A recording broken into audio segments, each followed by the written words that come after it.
What do you think of the assembly this morning? Oh, it was tremendous. I think the effect that he had on the kids was overwhelming.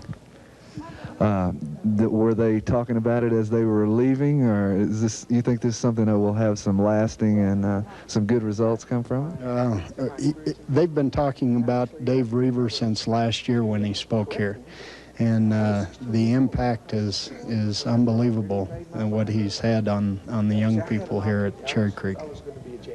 What did you think of the assembly this morning? It was outstanding. It was just magnificent. I just would like to tell anybody that's interested in having Dave come speak again that it is the most fabulous, one of the best programs we've ever had at CherryCreek last year and this year. And I think through the tape you'll be able to see the reactions of the kids. It's completely positive, and he just makes you feel good about yourself and about being alive and everything. He made me cry inside. He was just terrific the way he could talk and express himself. He's really great, and he inspired my life. And I know the friend I was with, he inspired hers a lot. He was talking about showing your emotions. Well, I've learned that it's getting easier to me because I don't care what other people think.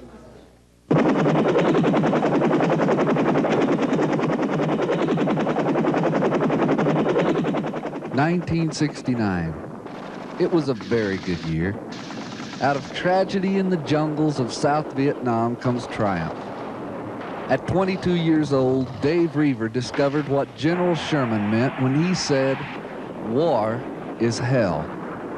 A grenade explosion 6 inches from his face caused the loss of 60 pounds of flesh, 40% of his skin, but none of his spirit. With his life in pieces, how would he ever get it back together again?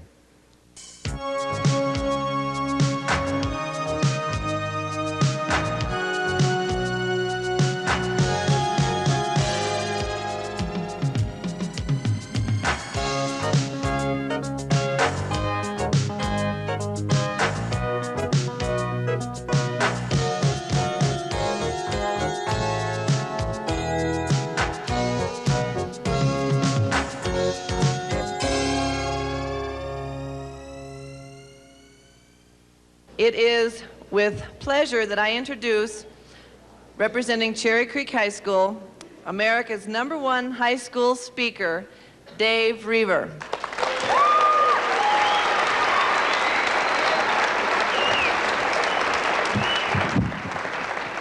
Thank you, and good morning. That's pathetic. Good morning.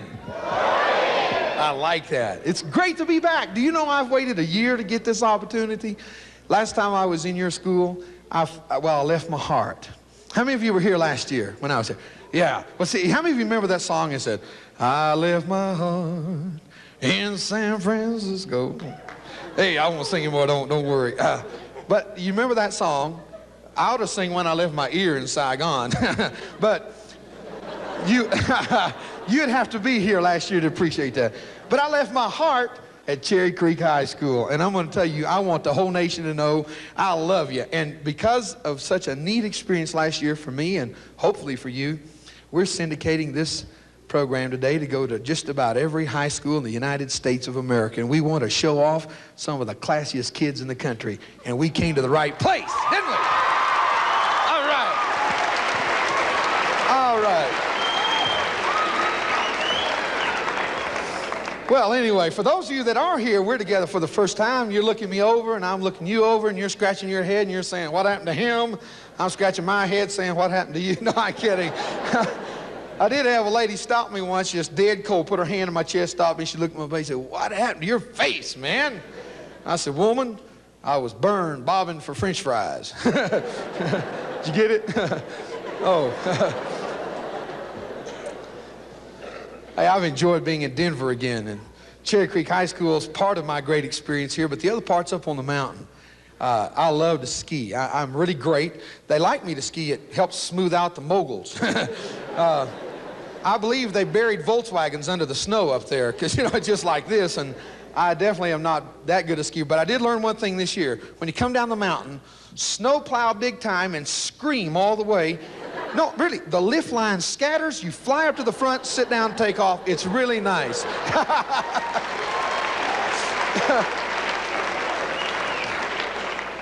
Well, I want to say thanks to the administrators and all those who've made this day possible. I appreciate them for this reason and among many reasons, but I know they're under a lot of heat and they're always under the gun because every parent has their idea of how the school ought to be run. But they've allowed you today to participate in something that I hope will be a life-changing experience for you as much as it is for me, because I believe in you, young people. You're what makes up America. This is, to me, people who put down our country. I want to drag them by the ear into an assembly like this. And I speak to 250,000 of you kids a year. I wish I could drag them in here, set them up and say, now tell me there's no hope for tomorrow. Tell me our country's down the drain. I'm looking at the finest, the brightest, the coolest dudes. I thought I'd throw that in for your sake. That America's ever been able to bring through their school systems. But I also know you're going through problems and you have big questions and difficulties, and sometimes they get out of balance. Sometimes they get so far out of balance, you do stupid things that you live the rest of your life wishing you had never done. And we want to help you eliminate some of those things. I was no different than you. I sat in school. Trigger and Roy Rogers and Dale Evans came to my school. Isn't that cool? You don't even know who they are.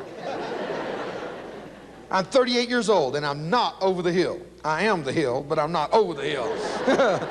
I'm a walking mogul. I like that. I just thought of that. That's funny. Well, anyway, I married my high school sweetheart. Hey, hey, hey. And we ran off. I mean, we went off to college after we graduated from school, and had a very good job, a good house, a good wife, a good school, and bad grades.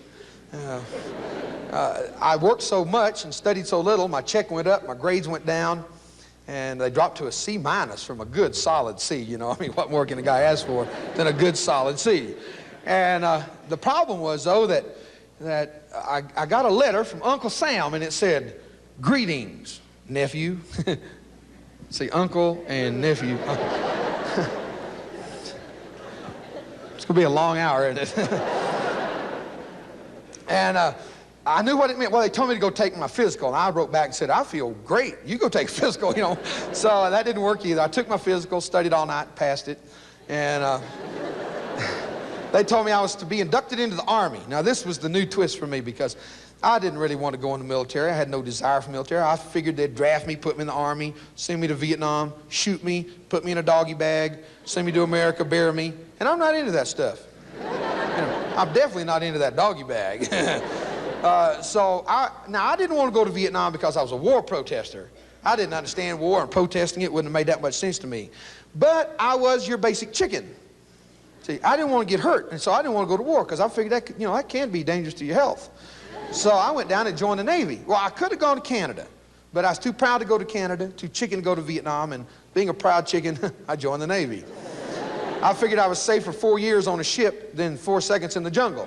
So I joined the Navy because I didn't think they'd float a battleship in a rice paddy. My second day in boot camp, they told me I was going to Vietnam. Now, I'm going to tell you, that was a shocker for this man. I did not know what to do. There were no alternatives at that point. And to get us prepared, I was trained with in what's called riverine warfare. I was with a group called River Division 573. And we trained in conjunction, our running part was in conjunction with the SEAL team, which is the meanest, baddest bunch of dudes I've ever seen in my life. They're mean. They eat rocks. They eat their young. They eat anything that doesn't eat them. And honestly, I'm just telling you the facts, man. We ran till I thought they were going to kill us before they could take us to Vietnam and shoot us. If you've never seen a fat boy run 8 miles, it's totally awesome. I mean, 15 minutes after we were through running, I was still jiggling all over, you know. And then I lost so much weight, I had to tease the hair on my legs to keep my socks up. You get it?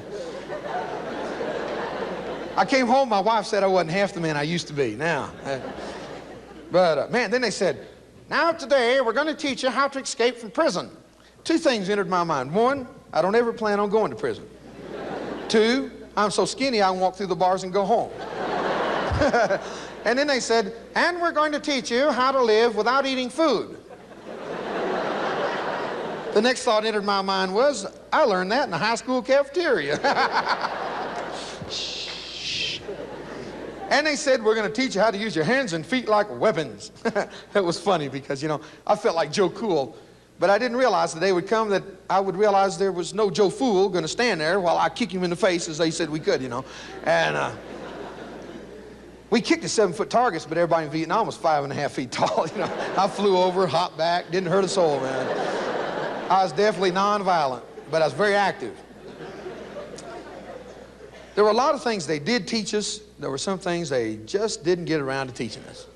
Things like how to die gracefully, or how to die at all. They never taught us how to say goodbye to people you love. I'm sure I wasn't the only married man in the group, but when I'd ask the question, nobody seemed to know the answer. Say, you know, what's it going to be like when you say goodbye to your wife? I think some of them say, it's going to be heaven on earth, you know. No, that's not the way it was for us, though. Brenda and I, we were very much in love. Newlywed, but that didn't cheapen our love, man. I stood at the airport, and I looked that teenage girl in the face. I want to tell you, when I kissed her goodbye, it's the hardest thing I ever did. And people said to me, how could you do it? I said, well, I puckered my lips. And I put my arm, I know it's facetious, but it's fun to be facetious, right? They're saying, you, of all people, I mean, you're a minister's kid. Your dad was a minister. You were a Bible college student even. How could you fight in such an unpopular war? I mean, no good American would fight in an unpopular war. I didn't know Americans fought in popular wars. I mean, when's the last time you had a good popular war you could enjoy going and killing and being shot at? And, oh, you got me, but move over. Really make it hurt here, see. This is a popular war. It's okay. It's like popular cancer. You'll love this one. It eats your head off. Enjoy it, man. You know, it doesn't make sense to me. I don't know this popular war game. I hate war. I mean, and for every veteran that's here, that's one of your teachers, they'll tell you war's the pits, man. I hate it. It's hell. It hurts. It rapes, plunders, disfigures, it dismembers. I get tired of explanations, people staring. I mean, after a while, you get where you want to just fight back. I hate war. But I'm going to tell you something, young people. Listen to the words of this Vietnam veteran, because I want you to know I'm not ashamed of my scars and stripes, because I love freedom more than I hate war, and I'm proud to be an American. Yeah. Thank you. Obviously, you are too. For America, come on. God bless America. Yeah.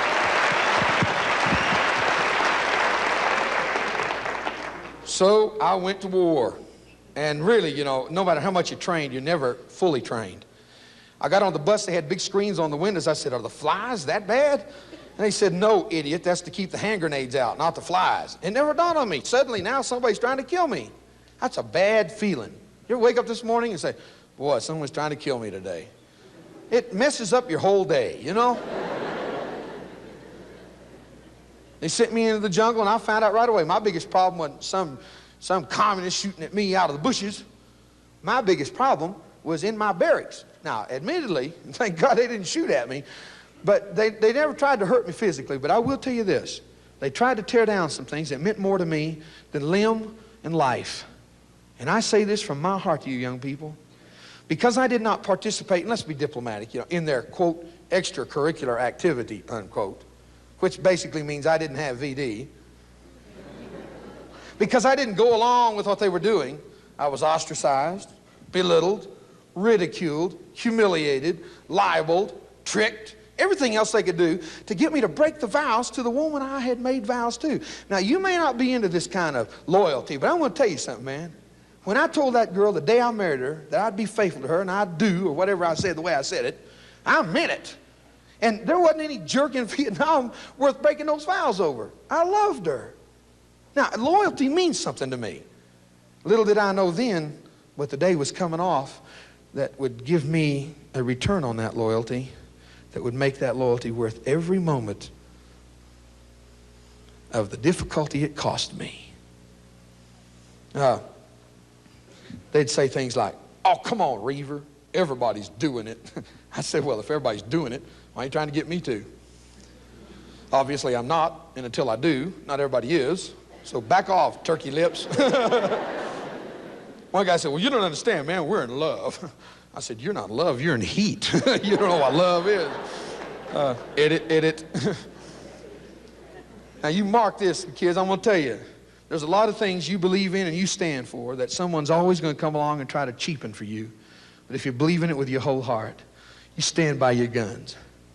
Don't give up on what you believe, because that's you, and you have the right to stand for what you believe. The scars on my body and the blood shed by men who gave everything they had give you the right of freedom of speech, freedom of press, freedom of religion, and your right to pursue happiness. And those men died to give us these privileges, and I refuse to trample the sacrifice of their lives under my feet because I was too lazy to stand for what I knew was right. You do it because it's been paid for by those who loved you enough to die for you. Can you dig it?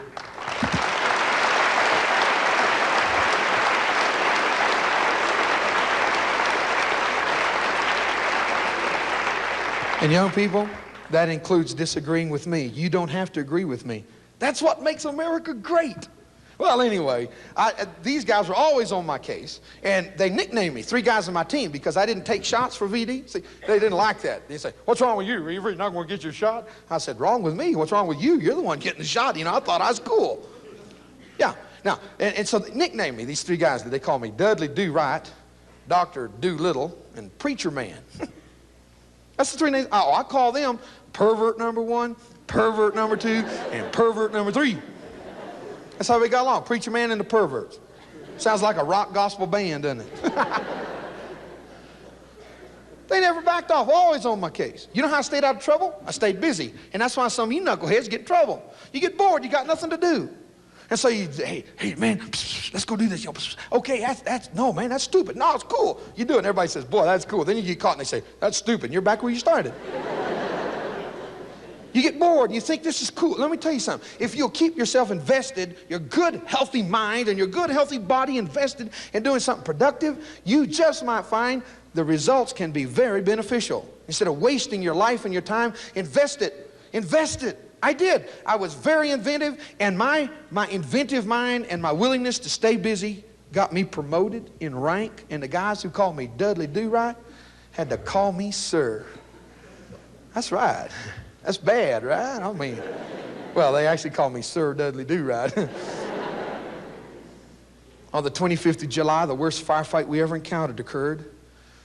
13 B-40 anti-tank rockets were fired at my little fiberglass boat with 4 men on it. Now, that fiberglass boat's going to stop that rocket about like paper mache would. 13 times they fired at point-blank range, and I don't exaggerate, probably I'm overestimating that they were as close as that wall. They may have been closer. Now, they could have thrown the rockets and hit us. And 13 times they fired, they missed us 13 times. Totally awesome.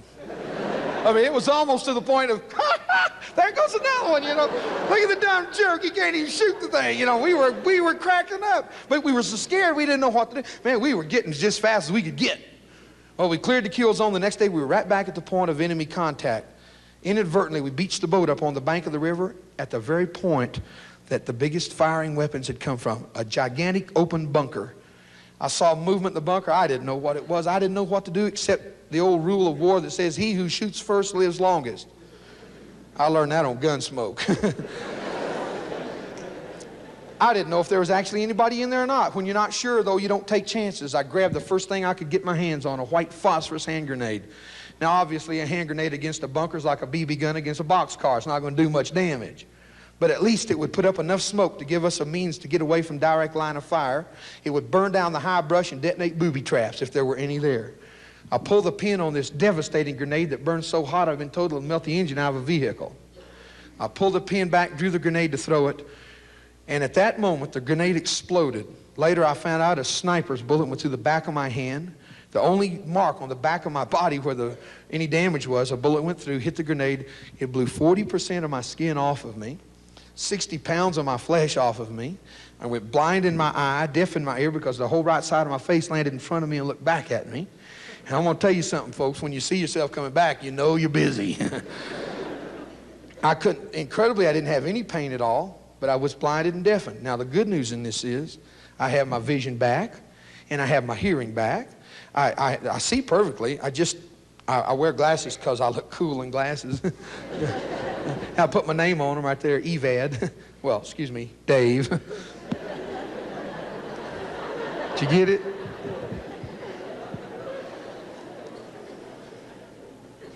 I have my hearing back too, and it's artificial. I have all this is not my hair. What's my hair? It was someone else's first. He was slow, and it's a plastic ear. It comes off. A girl asked me once. She said, "How do you play the piano?" I said, "By ear." I took it off and played "Mary Had a Little." Grossed her out. She told me I was eerie. Did you get it? All right. Some of you are saying, eerie nothing. The dude got brain damage too.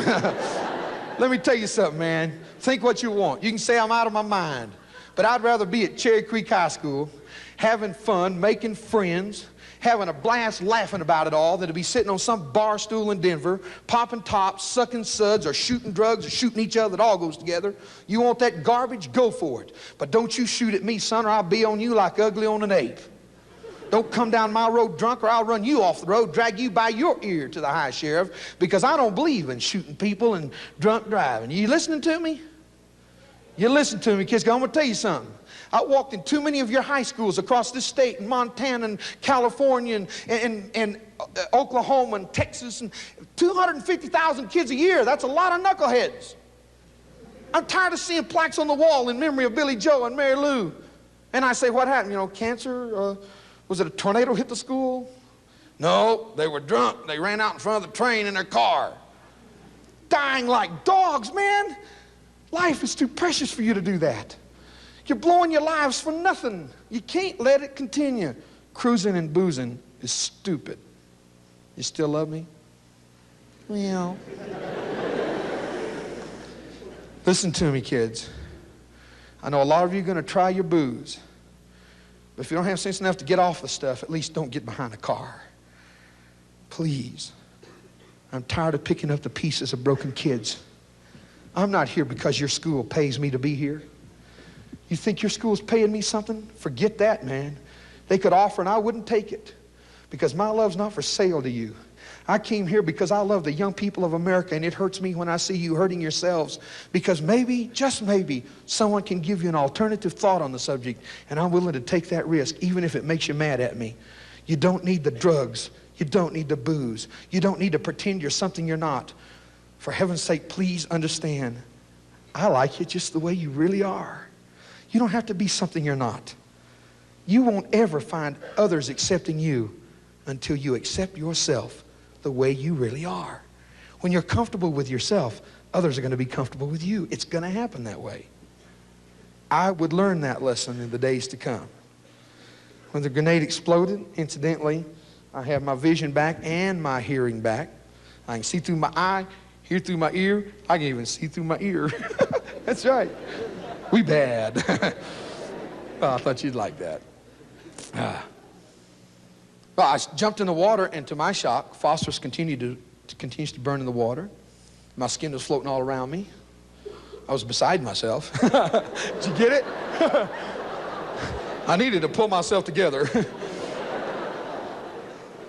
I swam out of the water, I was on my knees. I saw the damage. My chest was gone. My left thumb was gone. I saw a little kid sucking his thumb. I said, "Hey, kid, don't suck your thumb." He almost pulled every tooth out of his head trying to get his thumb out of his mouth, you know.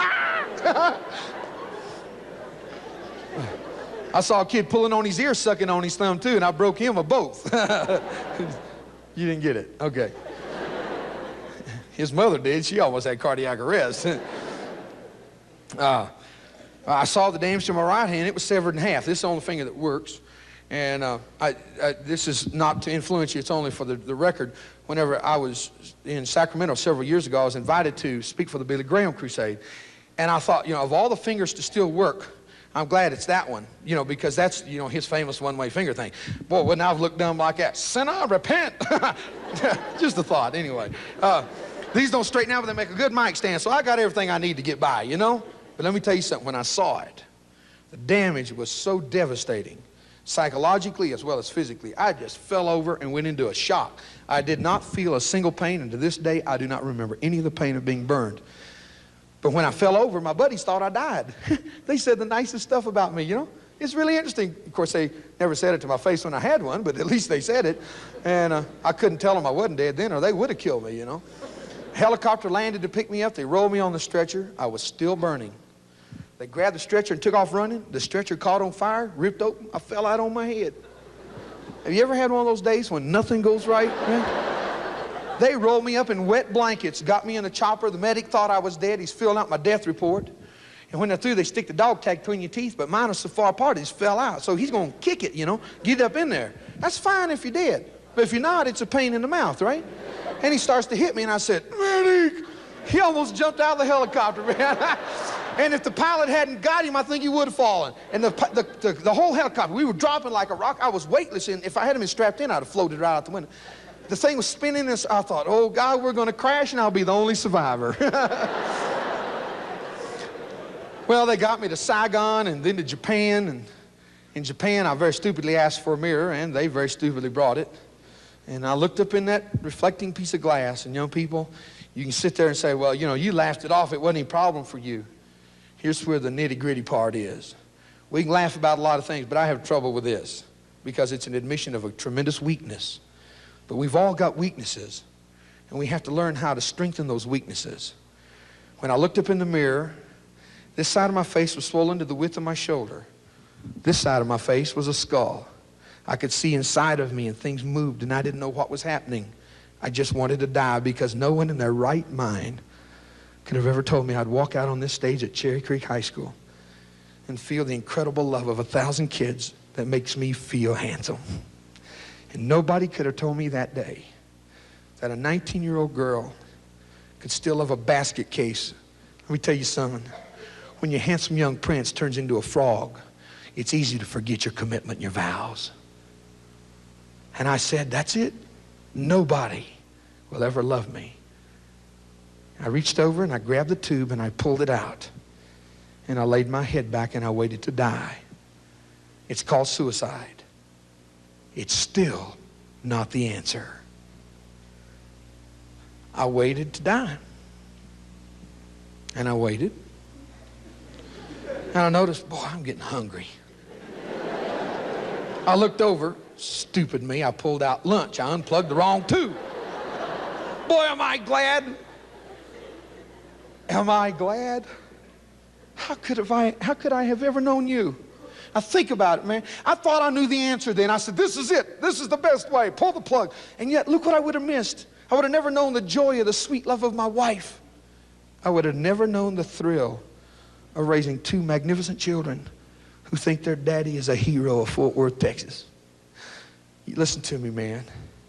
Of all the things that I have had since, hardly a day go by that I don't say, I'm glad I pulled the wrong tube. Kids, don't give up on yourself.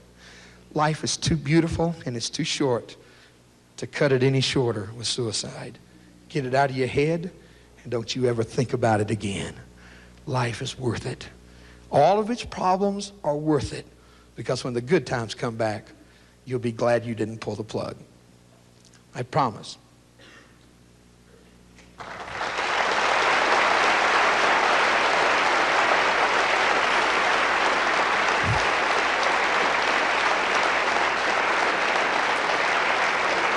Well, they got me to San Antonio, Texas, via a very large airplane, but I will forget the day they decided to ship me. It was the day I pulled that plug out. The doctor came up, he's mad. Oh, he was mad because I'd done some damage. He looked at me, hands on his hips, he said, Mr. Rover. Now, my name is not Rover, thank you. My name is Dave Reever. See, Reever, say that, come on. Reever, forget the Rover business. From now on, it doesn't exist. Mr. Rover, I said, what, Dr. Fido? I mean, it really ticked me off. Get it? Just off the cuff, I thought you'd enjoy it. My nurse's name was Nancy Bowser. Rover, Bowser, and Fido. We had a 3-dog night right there, man. He told me I was going to live. They sent me to San Antonio. There were 13 of us put in the intensive care unit. Everybody died but me. Everyone died. The first day a woman came in, took off her ring, laid it on the bed. And she said to her husband, who had no skin on him, you're embarrassing. I couldn't walk down the street with you. And walked out the door. You know what psychological rape is? That's whenever your mind gives up on the last hope you had. I wanted to die with him. The door opened the next time. She's 19 years old, brunette, all-American, teenage girl. She came swinging through that door, and I knew I wasn't dead yet. She looked nice to me, man. She walked up to my bed. She bent down and she kissed my face, the worst burned part of my body. She looked me in my good eye and she said, I just want you to know.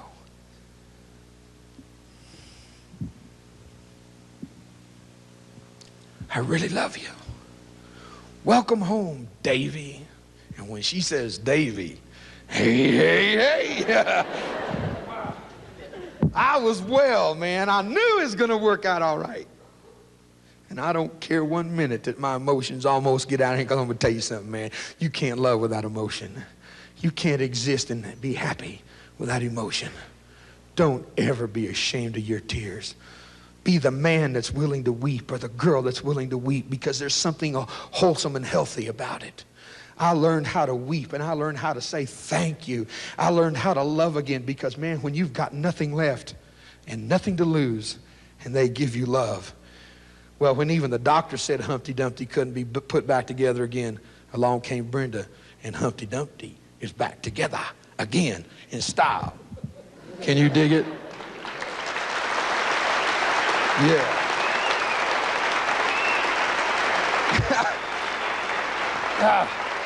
I love you. Boy, you're a great school. You know that. I wish every school I went to I had this kind of ease about expression, because some places I don't think I could. Well, anyway, you read me, don't you? You read me from the heart. I apologized to her. I said, I'm sorry I can't look good for you. And she said not to worry, because I never was good looking anyhow. And, well, she loved me for who I was, not what I looked like. That's what love's all about. Love doesn't care if you got a pimple. Oh, mother, a pimple! Welcome to Zit City. I mean, you learn how to get along, and you learn how to love. It doesn't matter if they're black, white. It doesn't matter if they're Chicano. I'm going to tell you something, man. There aren't any honkies and niggers. That stuff doesn't exist. They're people. And because we're people, we learn to love one another. And when you're burned and all your white skin comes off, or if you're black and you're burned and all your black skin comes off, we're all pink anyway. That's right. We're all pink.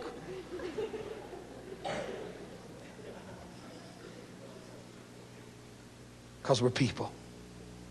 Well, I left there. I had one eye, one ear, one nostril. That was it, really. This whole side of my face was smooth skin. My eye was there, but it was covered over. Just smooth, no hair, nothing. Looked like a roll-on. Little kids, man, little kids would come up. They'd scream and run into stuff. You know, it was pathetic, especially when I'd go, rah! Well, I love to see little kids scream and run into stuff. Man, that's fun. I know I shouldn't, but so what? Even driving my car was dangerous. I was sitting at a light one day, and a guy looked at me and drove his car through the Dairy Queen. Honestly, tore his car up. The light changed 3 times. The guy behind me changed colors 4 times. I knew he was going to hit me if I didn't leave, so I took off. When I looked up, I ran the light. It was red again. I hit my brake. Boom, there went my bumper. I went back to apologize, you know, and I thought about saying, Whiplash, look what you did to my face. I'm going to sue you, man. I never even got through his car. The people in Dairy Queen came running out. They thought I was drunk. Then they saw me, and they thought they were drunk. I looked at them, and they looked at me, and I said to myself, they can stare if they want, but I'm on the inside looking out. And I don't see anything wrong with me. Because from that moment on, man, it wasn't my problem anymore. You know why? Because I accepted me. I quit wishing these scars would go away, and I said, wishing doesn't change anything. I'm going to have to pick up what's left and make it work. And kids, there's a lot of things you can't change in life. But one thing you can change is your attitude about those things you can't change. And you can either let them dominate your life, or you can use them and see what a great blessing life can be. Stand on your own 2 feet, man. Make those decisions you know are right.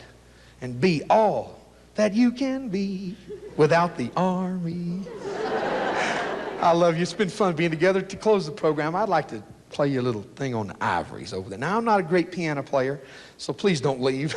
I mean, like if the bell rings, sit through it. It's short, and I won't keep you too long, but I didn't play before I was injured, other than the 2 lessons I did have when I was 9 years old, but my teacher quit. That's the truth. She said, you never use your thumbs. That's what she told me. I don't hitchhike either. I went like that and they all pulled up my pants leg, but I wasn't riding with him, I'll tell you that.